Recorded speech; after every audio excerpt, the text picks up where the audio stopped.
que je dois privilégier ma formation de coaching ou bien est-ce que je dois apprendre à trouver des clients avant? Est-ce que je dois finir ma certification de coach professionnel ou est-ce que je dois déjà maintenant faire en sorte de trouver mes clients et d'apprendre surtout à trouver des clients rapidement? Alors je te parle de ça, je t'explique exactement ce qu'il faut faire, c'était dans ce cas-là. Juste avant, abonne-toi à cette chaîne, tu cliques là et puis tu cliques sur la petite cloche juste après pour faire partie de la communauté. Rejoindre cette communauté et puis recevoir également tout ce que je réserve à ma communauté en termes de contenu gratuit.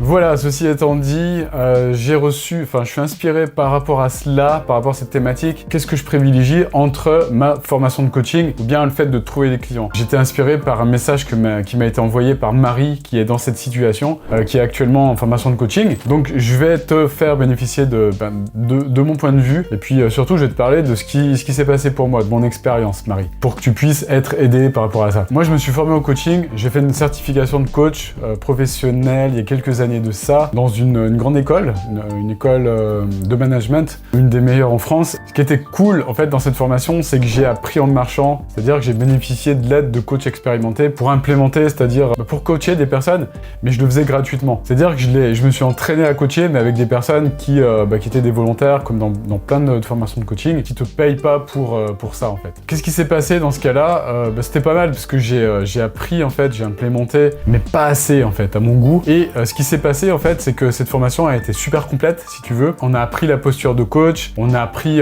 plein d'outils en fait, en parallèle de ça, qui m'ont permis à moi déjà de me développer moi-même, de comprendre comment les utiliser, et puis aussi les utiliser avec d'autres coachés évidemment. Donc ça c'était top, c'était cool. Par contre, j'ai pas eu mes premiers clients tout de suite. Et qu'est-ce qui s'est passé? C'est que entre le temps où j'ai appris les choses et le temps où j'ai trouvé mes vrais premiers clients, donc je dis vrais, c'est-à-dire premiers clients, c'est des clients qui ont payé en fait mes formations. Et c'est ça en fait qui fait toute la différence. Entre quand tu t'entraînes avec des personnes qui ne payent pas et de vrais clients. C'est pas du tout la même chose, tu vois. C'est un petit peu comme en sport, quand tu fais un match amical, tu fais du foot ou du rugby, c'est deux sports que j'adore. Si tu fais un match amical contre une autre équipe, tu vas pas avoir le même engagement, ça va pas être les mêmes conditions, tu auras pas de public autour de toi. Il y a rien en fait qui va ressembler avec le match amical et le match de compète. Là, c'est exactement la même chose. C'est-à-dire que quand tu auras un client payant, tu vas avoir beaucoup plus de pression et par conséquent, tu vas pas le faire de la même façon. Enfin bref, c'est complètement différent. Si tu veux vraiment implémenter les choses de la bonne façon, et ça je m'en suis rendu compte après coup, c'est que il va falloir vraiment vendre tes prestations. Ça c'est hyper important. Pourquoi? Parce que pour vraiment implémenter, il faut passer à l'action, faut pratiquer en fait. Faut dire voilà, ce que j'ai appris là aujourd'hui, je le prends, je le mets en pratique avec mes clients. Ça c'est l'erreur numéro 1 que font la plupart des coachs. C'est-à-dire que ils sont tellement flippés par le fait de ne pas avoir assez d'outils, de ne pas avoir une prestation assez parfaite, qui vont continuer à se former. Ils sont surformés en fait. Et le problème, c'est qu'ils vont pas essayer ce qu'ils apprennent tout de suite avec leurs clients. Par conséquent, ils vont oublier tout ce qu'ils apprennent. Parce que c'est comme ça en fait que tu retiens, c'est en implémentant, c'est en transmettant. Moi, tout ce que j'apprends en fait, j'ai remarqué que j'arrivais à l'intégrer encore plus rapidement et plus profondément quand je le retransmettais rapidement à mes clients. C'est pour ça qu'à chaque fois que j'apprends quelque chose de nouveau, ça peut être une nouvelle technique marketing, ça peut être des nouvelles techniques de coaching aussi, tout simplement.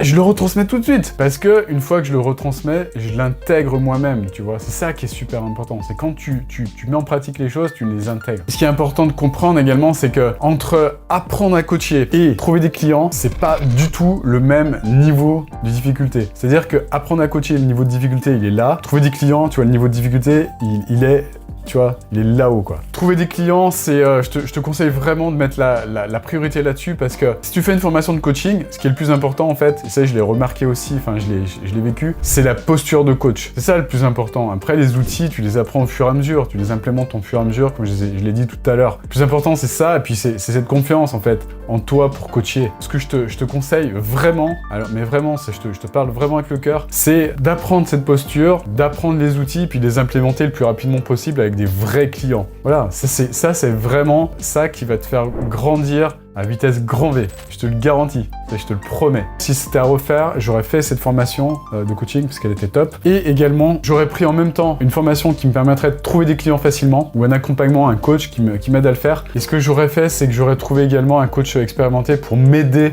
à trouver la bonne posture en fait. Parce que c'est ça le plus important. Ce qui est important, c'est surtout trouver l'alignement, la bonne thématique, trouver les personnes que tu vas aider puissamment, avoir une grande transformation, et puis trouver les étapes en fait, les étapes qui vont permettre à cette personne d'être transformée. Identifier les outils, si tu ne l'as pas encore fait, si tu n'as pas encore assez d'outils, identifier précisément les outils qui vont te permettre de le faire. Tu vois, pendant ta formation, tu vas dire, mais là, tu vois, on va étudier la PNL, là, on va étudier la processcom pendant la troisième partie de la formation. Ça, je vais m'en servir dans telle partie de mon accompagnement. Tu vois, c'est mettre déjà en place une stratégie en fait, et pas uniquement apprendre des outils pour apprendre des outils. Tu vois, ça sert à rien, c'est débile en fait. Faire une certification pour faire une certification, ça sert à rien. Et si tu l'implémentes pas tout de suite, ça va être perdu en fait. Ça va être perdu. Dernier point, je parlais de certification tout à l'heure. J'ai moi-même une certification en coaching. Honnêtement, ça sert à rien. Honnêtement, ça sert à rien. Il n'y a jamais personne qui me l'a demandé en fait. Est-ce que tu as une certification? Et jamais personne qui m'a demandé si j'étais certifié ou quoi que ce soit. La certification, c'est bien pour toi, ça te rassure. Tu te dis ouais super, quand j'aurai ma certification, je vais être en mesure de, parce que on se base sur le système français où on a besoin souvent d'être diplômé pour faire les choses. Là en coaching c'est différent. T'as pas besoin d'être diplômé ou quoi que ce soit pour être coaché, ça va te rassurer toi-même. Tu risques rien de commencer à coacher des personnes sans certification. Sauf si t'es un barjot quoi. Sauf si t'es un gros taré, c'est sûr. Si t'es un gros barjot, si t'as pas les idées en place, si t'as les fils qui se touchent quelque part dans ton cerveau, ouais, là ça peut être dangereux, effectivement. Par contre, voilà, si t'es une personne qui est équilibrée, une personne qui est bienveillante, etc., vas-y, tu ne feras qu'aider tes clients en les coachant. Vas-y. Voilà, j'espère que j'ai été clair dans cette vidéo. Si cette vidéo t'a plu, tu mets un gros pouce.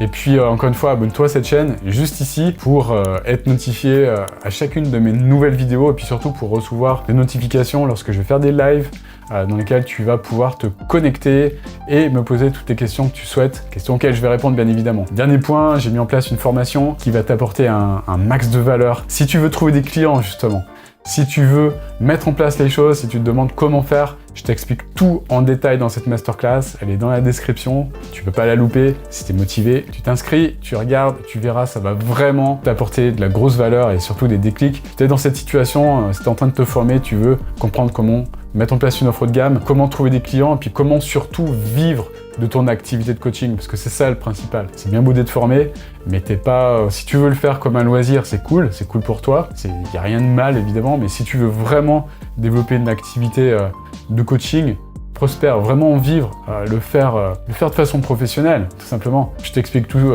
comment faire dans cette formation, juste en dessous. Voilà, je te dis à très bientôt, je te souhaite une magnifique journée, ciao ciao.